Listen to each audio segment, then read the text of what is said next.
Olá, mais um dia de isolamento social e o vídeo de hoje vai falar mais sobre economia, algumas alternativas para essa paradeira que se avizinha, e isso era completamente esperado, não tem nenhuma novidade. Todos os países que estão passando por isso aguardam uma depressão muito profunda, com um crescimento zero do PIB, inclusive depressão, que significa muito mais do que crescimento zero, uma paradeira total. E quais são as alternativas que a gente pode tomar, principalmente o governo brasileiro, para que a gente possa sair o mais rapidamente dessa crise. Essa crise, é bom que se diga, ela não é uma crise que vai durar para sempre. Ela tem um prazo determinado enquanto durar o tempo do coronavírus em nosso meio. Acabando essa pandemia, havendo uma crescente população imunizada em relação ao coronavírus, e o sistema de saúde podendo absorver e curar as pessoas que estão entrando. Lógico que em coisa de 4 meses ou no mais 6, mas tudo isso vai depender justamente de como vamos agir no enfrentamento desse vírus e principalmente nas medidas de isolamento, de contenção da proliferação do vírus. Isso nós já discutimos nos outros vídeos, isso acho que já está bastante claro, da necessidade de ficar em casa, de tirar certa parcela da população de circulação. Já expliquei, isso eu acredito que já está pacificado, né? Só quem não acredita nisso são aqueles negacionistas, aqueles terraplanistas, pessoas que acreditam que o homem não foi à Lua, pessoas que são anti-ciência e que não merecem crédito algum. Bem, falando de economia, existe um axioma muito importante que é recursos escassos e necessidades ilimitadas. Quase todo acadêmico de economia conhece esse termo, que significa que nós temos uma necessidade que ela é infinita. Nós temos necessidade de alimentação, de moradia, de emprego, temos necessidades também de bens materiais, mas o recurso, que seria o dinheiro, ele não é muitas vezes suficiente para isso. Isso justamente por causa da má distribuição de renda. E quanto melhor a distribuição de renda de um país, mais as pessoas têm acesso a bens finais, certo? Isso é uma lógica econômica muito simples. Se você tem uma distribuição melhor de renda, se as pessoas têm um padrão, um achatamento entre aquele que ganha muito e aquele que ganha, que está na base da pirâmide, que ganha pouco, se existe uma aproximação, significa que existe uma distribuição de renda eficaz na economia. Bem, nessa curva de possibilidade de produção, né, o que você vai produzir, se você produz alimentos, se você produz canhão, não é? Isso, inclusive, é utilizado essa metáfora quando a gente ensina a teoria econômica básica, significa que se as necessidades são ilimitadas, os recursos são escassos, eu tenho que escolher o que produzir, quem atender. Eu não posso atender a dois senhores. Eu produzo comida ou produzo armamentos. Interessante nesse caso que, se a gente for olhar, por exemplo, no final da Segunda Guerra Mundial, depois de 45, quando o Japão e a Alemanha foram proibidas de investir em forças nacionais, de manter exército, investir em armamentos, ela seguiu um outro caminho, as duas nações seguiram um outro caminho, que talvez por isso também, lógico, há outros fatores associados a isso, fizeram desses dois países duas potências mundiais. Bem, lógico que o que nós vemos aqui é uma depressão mundial, isso não vai afetar somente o Brasil, está afetando o mundo como um todo, e a chave é quanto tempo nós vamos passar até nos recuperarmos. Agir com medidas paliativas, porque se não tem a cura para o coronavírus. Se tem algumas promessas de medicamentos que podem auxiliar na cura, certo?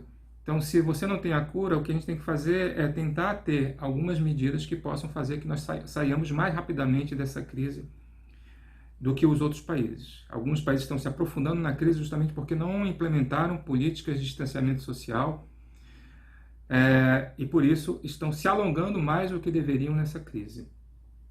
Bem, agora vamos falar de outra coisa que significa por que essa sanha que algumas pessoas têm de se sair do isolamento social e começar a trabalhar. As empresas, quase todas as grandes empresas e todos, praticamente quem tem dinheiro, ele não guarda dinheiro em casa. O cara não tem lá um cofre, não está debaixo do colchão, isso está aplicado em ativos financeiros. Para quem é novo, esse termo, ativos financeiros, são tudo que o mercado dispõe para que possa multiplicar o dinheiro sem que seja aplicado em produção. O que é isso? Eu tenho dinheiro, eu vou investir em alguma coisa, eu vou montar um comércio, eu vou comprar mercadoria, eu vou vender. Isso é uma coisa. Mas tem uma determinada tipo de pessoa que tem esse valor e aplica em mercado financeiro. Significa o valor do dinheiro rendendo por ele mesmo. Não existe aplicação em nada, não gera emprego, não gera produção. Ele se multiplica pela o quê? Pela oferta de ativos financeiros que você possa investir. Só para você ter uma ideia, para quem tem um pouco de dificuldade de entender o que significa isso, vamos falar da poupança. Hoje, o rendimento da poupança, pelo menos até fevereiro, né, porque daqui para frente a gente não sabe aonde isso vai chegar, o rendimento da poupança estava em 2,62% ao ano. Isso significa mais ou menos 0,21% ao mês. 0,21% ao mês. Já fundos de renda fixa, mais multimercados, que você encontra em algumas plataformas, alguns bancos de investimento, o rendimento ao ano é de 13,02%, em média, ao ano. Isso dá em torno de 1,02% ao mês. Isso quando você coloca projetando uma aplicação de 10 anos, de 5 anos para frente, né? O rendimento é um pouco maior. Veja, é muito mais, mas muito mais que uma aplicação de uma poupança de alguém, de um pequeno poupador, aquele pequeno que não tem noção de mercado financeiro, que a primeira coisa que pensa quando pensa em guardar dinheiro é colocar em poupança. Então, veja, o dinheiro vai se multiplicando por ele só. E o grande problema dessas pessoas que estão falando sobre a quebradeira geral, dizendo que precisa sair para trabalhar, que pouco se importa se você vai adoecer, se você vai trazer doença para dentro da sua família, para o seu avô, para o seu pai, pouco importa se seu pai, seu avô ou qualquer outro familiar seu morra. O importante é garantir que no final ele tenha esses rendimentos. Porque grande parte das aplicações hoje estão em ações. Quando a taxa Selic no Brasil começou a cair, as pessoas que estavam no renda fixa passaram para a renda variável. Eu não vou explicar detalhadamente o que é isso, certo? Mas a renda variável, ela é aquela que é aplicada em ações que, como a taxa Selic que atrela a remuneração do renda fixa estava caindo, as pessoas que têm dinheiro partiram para a renda variável. E agora elas estão preocupadas, porque como o seu investimento todo está nessa renda variável, lógico que caindo as ações das empresas, essas pessoas não vão ganhar. Isso estou falando ganhar no curto espaço de tempo. Porque no longo prazo ninguém perde. No longo prazo, essas empresas que estão aí, elas não vão quebrar. Terminado o ciclo da pandemia, elas vão voltar ao normal, elas vão continuar a vender, porque as necessidades, hoje elas vão ficar reprimidas, mas quando passar o coronavírus, elas vão voltar. O que vai acontecer hoje? Nós vamos deixar de vender carro, nós vamos deixar de vender eletrodomésticos, nós vamos deixar de vender alguns bens e serviços. Esses vão ser prejudicados. Estou falando isso da grande empresa, não estou falando do pequeno. Pequeno a gente vai conversar daqui a pouco. Essas empresas vão se recuperar, elas têm caixa suficiente para recuperar. Por isso que, de alguma forma, existem algumas campanhas pedindo para que você possa comprar no mercadinho da sua rua, do seu bairro. Porque não adianta você correr para o grande mercado, porque o grande mercado, esses, inclusive de bandeiras internacionais, que são multinacionais, eles vão continuar existindo. Então é necessário preservar o pequeno. Então, se você puder fazer sua compra no pequeno, você vai estar ajudando a economia, de alguma forma, a se recuperar mais rapidamente. A lógica é essa. Inclusive, você garante o emprego do pequeno.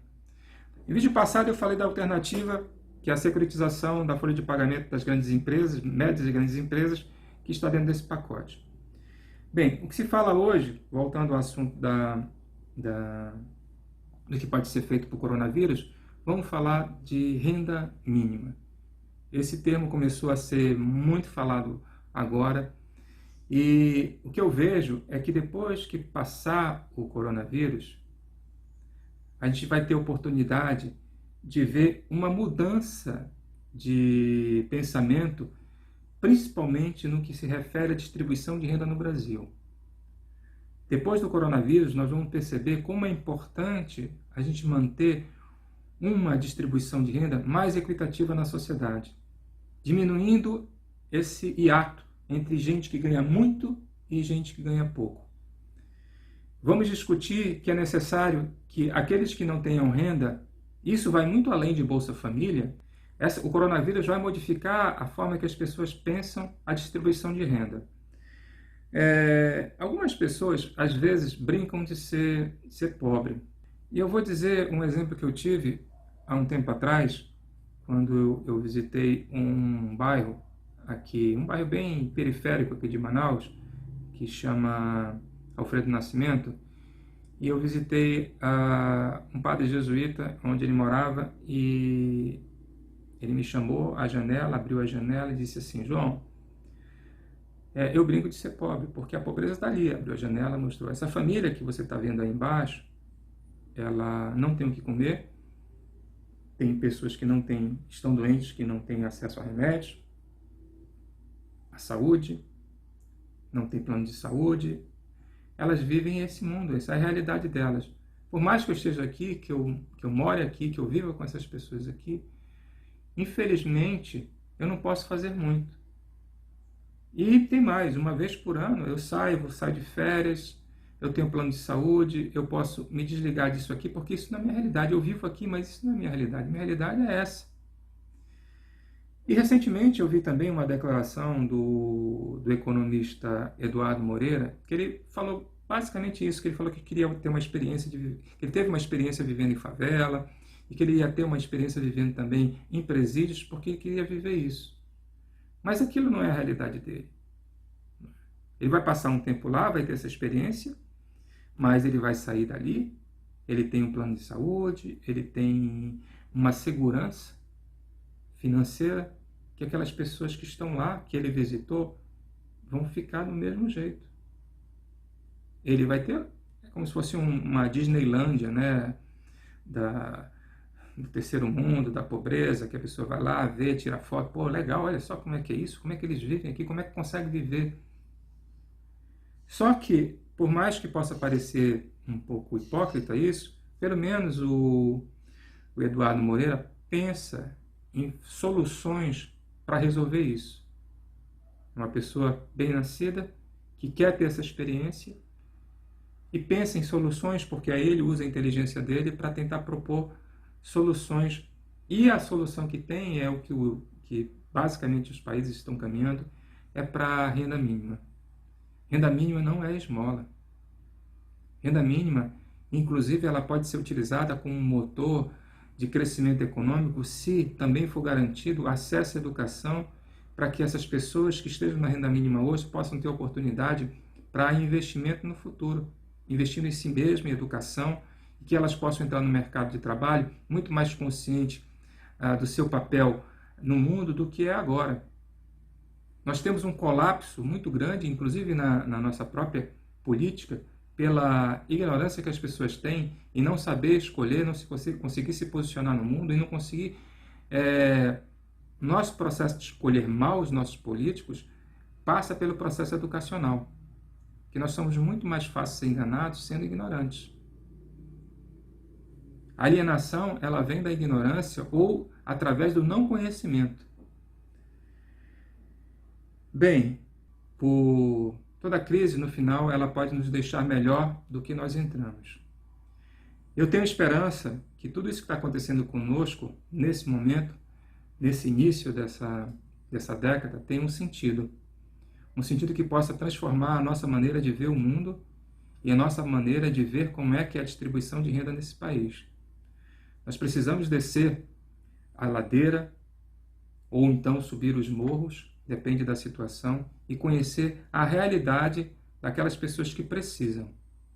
Nós precisamos urgente, e não é para ontem, é soluções de renda para quem hoje está parado e aí o autônomo, nós já falamos isso no outro vídeo, o autônomo, é o profissional que vive do seu trabalho diário, que não tem poupança, que não tem dinheiro investido em bolsa, em fundos de investimento, enfim, essas pessoas que precisam de um olhar para justamente poder a gente sair muito mais rápido disso, sem o agravamento da crise social que nós já vivemos. A crise econômica ela vem e ela vai embora, mas a crise social ela pode ser muito mais contundente, pode se transformar em uma coisa muito maior do que já é, e a desigualdade no Brasil se tornar insuportável.